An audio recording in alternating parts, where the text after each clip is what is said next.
The Nigerian Labour Congress and the Trade Union Congress has voted for one indivisible Nigeria, declaring that the Nigerian workers are for one Nigeria. This is coming after some northern youth gave the Igbo ethnicity to leave the East region within 3 months. The organized labor at a press conference on the state of the nation in Abuja said workers will also stand for unity and sovereignty of the country. They accused politicians of sponsoring the current unrest in the country. Our common enemy, and whom we must all resolve to face, remains the corrupt political elites or political class, who instead of utilizing the God-endowed wealth of our nation, choose to loot it for themselves and their children, thereby depriving us of decent living and inflicting on us a scarred collective psychology that is predominantly negative, hostile and unproductive. And very obviously from what is happening, it is certainly an issue that those that are parading themselves as people speaking for and behalf of all of us without our mandate cannot continue to do this on their own. And if you look at how the issues are playing out, it is very obvious. We may not be able to have concrete or empirical data to point at that, but I think it's a common knowledge that what is happening certainly is not normal. There is actually an underlying factor, and certainly there are people that are blowing actually the pipe, because he who actually paid the piper dictates also the tune. So certainly by our own perception and understanding, there are people that are actually paying the piper and then dictating the tune.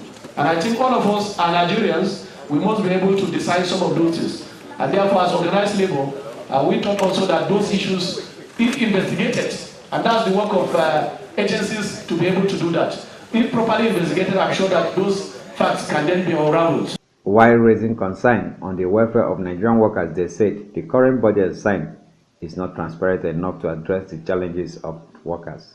So the position about the budget is the fact that certainly I think the process has not been very encouraging. And when you look at the figures and what priorities have been given to some of those areas, I'm not sure actually it addresses the fundamental issues that Nigerians are passing through.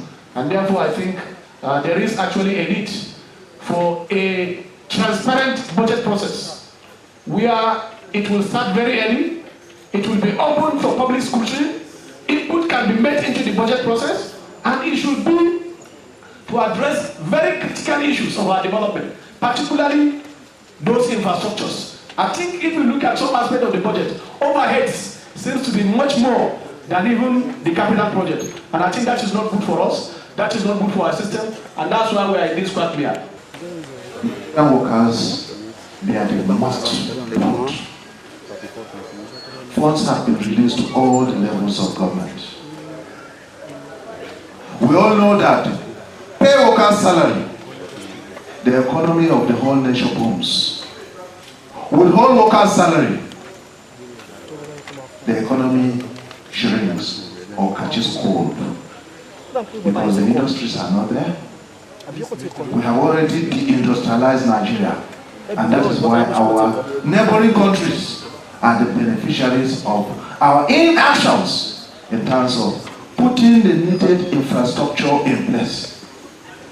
We wasted over $16 billion on the issues of power. We have decided not to prioritize the needs of Nigerians. Our priority is how to serve so that we bribe Nigerians when it comes to election. Human rights lawyer Femi Falana, in his submission, asked federal government to focus more on the social welfare of its citizens. So there is no nation without challenges, and there is no nation without problems. It is the ability of a nation to rise to the challenge. The other one about national conference, please. Those who are talking of restructuring, many of them are talking in the air. We must concretize this debate now. You can't have political restructuring without economic restructuring. If you are talking of restructuring, you can't be selling the assets of the country to individuals. How can a serious nation be giving oil blocks to individuals? States are broke. You are not giving these oil blocks to states. States are not buying electricity companies. Please, Mr. President, you have just informed us that what is owed to pension, those who have served our fatherland, is 200 billion. Just 300. Just this week, sir, the federal government has just released 701 billion to those who bought our electricity companies. Are you not aware? Initially, they were giving 300 billion. That's over 1 trillion naira to manage darkness in our country. In Abuja, Ellen Chukwemeka reports.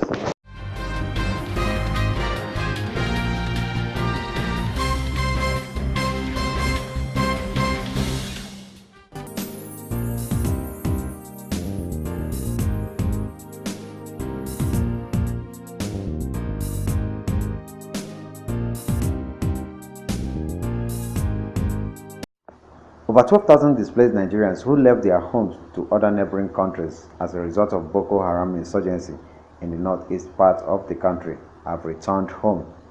Resident representative of the United Nations system in Nigeria, Edward Callon, gave the figure when he visited the Minister of Interior, Abdulrahman Dambazao, in his office in Abuja. Mr. Callon, who frowned at what he described as illegal internally displaced camp set up by some Nigerians for illegal purposes, said the refugees are returning in a limited area of social services. He noted that over 100,000 Nigerians are still living as refugees in some neighboring countries. And also, we are concerned because these people are returning in areas with very limited basic social services. I have reached out to the governor of Bono, and we are also trying to encourage him to make sure that people return to areas where there are basic services and not to areas where there is nothing. And we have received 12,000 of these people. A few days back, another 818, and we have been informed that over another 950 are on their way to come back, mainly to Banki and Bulga in this area. There have been several reasons for this moving forward. Some of them are highly political, which I cannot discuss publicly, but you are aware of. But what we have been told is that there are people organizing camps in Minoa and others that are urging people to come back to these areas, which is quite worrisome from our perspective. The second information we have is that people are concerned about the level of assistance they are receiving in the camps in Minoa, which is not very adequate from what we have heard from their perspective. But against this backdrop is that there are people who genuinely want to come back, irrespective of the situation. So we are dealing with a very difficult situation moving ahead. While assuring the willingness of the United Nations to strengthen National Emergency Management Agency NEMA's capacity to enable it to respond effectively to the crisis in the Northeast, said it will also work with the Ministry of Interior to develop a national peace architecture that will look into early warnings and conflict resolutions. We are made to understand that international financial institutions like the World Bank, the African Development Bank, and the Islamic Development Bank are all gearing up to provide support for recovery and development in Northeast Nigeria. I also want to convey to you our willingness to start to work with NEMA, with now the changes that have been in place, and try to see how we can help strengthen NEMA's capacity to be able to respond to the crisis in Northeast Nigeria. I want to end on a particular note and a request on how we can work with your ministry to develop a national peace architecture. A national peace architecture that can look at early warning, issues of mediation, negotiation, and conflict resolution. The minister, in his remarks, said federal government is working hard to ensure that it provides security and enhance the welfare of the refugees. First, we want to increase their comfort, to ensure that they do not lack the basic necessities. Secondly, to also urge them to be a lot more patient so that we don't rush into areas that are not well secured, because the security of the refugees is our number one priority. So we are very much aware of that, even including the limited areas that areas that have limited access. And of course, the military, particularly the Nigerian Army and civil defense, are penetrating most of those areas. Over 14 million Nigerians have been displaced in the northeast part of Nigeria as a result of Boko Haram insurgency. In Abuja, LM Chukwemeka reports.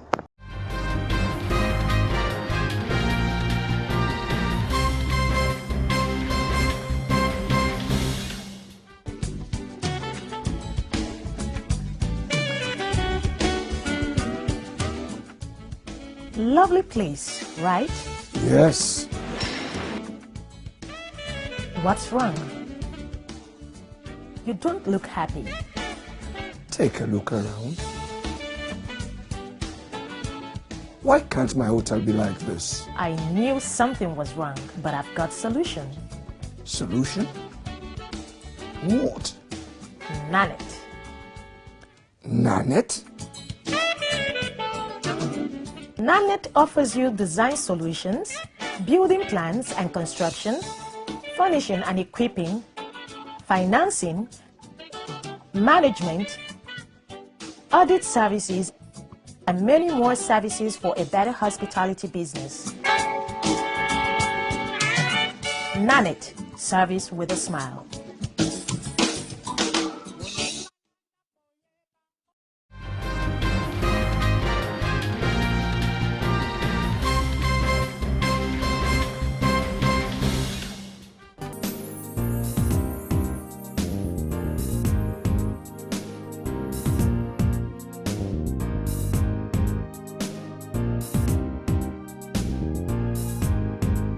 Following the discharge of Senate President Bukola Saraki by a Code of Conduct Tribunal, cross-section of senators are continuing to react to the issue. Senator Magnus Abi from Rivers State said people should not add sentiment to the decision of the Code of Conduct Tribunal.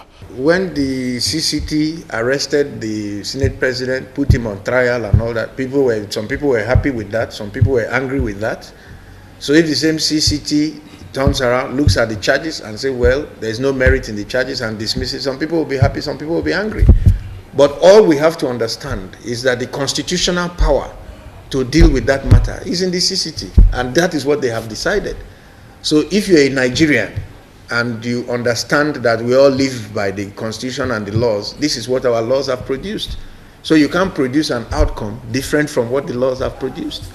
And you see, people always have their own understanding of what they expect. He also said the conclusion of the case against Senate President at CCT was a victory for democracy in Nigeria. As far as the laws of the Federal Republic of Nigeria is concerned, this is the situation, that is the position. And so that is what we live with. So there will be those who will be happy with it, there will be those who will be angry about it. But to me, the real victory goes to Nigeria, because he is the president of the Senate, he has been subjected to the laws of the land, and that he's president of the Senate does not mean that he must be convicted. Just like you and I, he appears in court, he takes his chances 50-50 like every other citizen.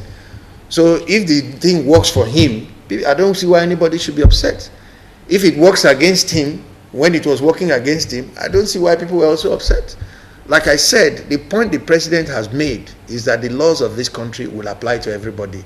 In his views, Senator Mao Onwabua from Abia State said the trial of Senate President at the CCT showed that no one is above the law in Nigeria. If there is an infringement or an accusation, the only organ that can set you free is the judiciary, is their responsibility.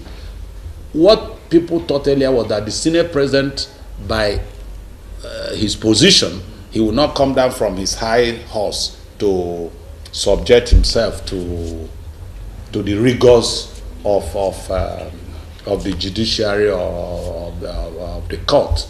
But he did that. He was there effectively every day and faithfully. You see him right there in the dock.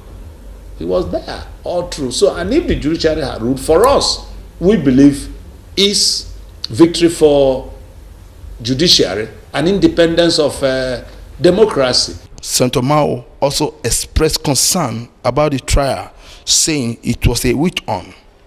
Irrespective of whatever you paint, we believe that there is an element of witch hunt, because these were offenses he committed while he was governor. This guy was governor several years ago, left the office after 8 years, was away, and he didn't bring up or trump up these charges until the fight as regards the leadership of the Senate president. So definitely there must be, whether rightly or wrongly, we perceive that there was something, there was an issue, there was something wrong somewhere. But all the same, you cannot stop the law from taking its course. And he went through the rigors, and the court unanimously discharged him and said, look, these guys couldn't prove their case.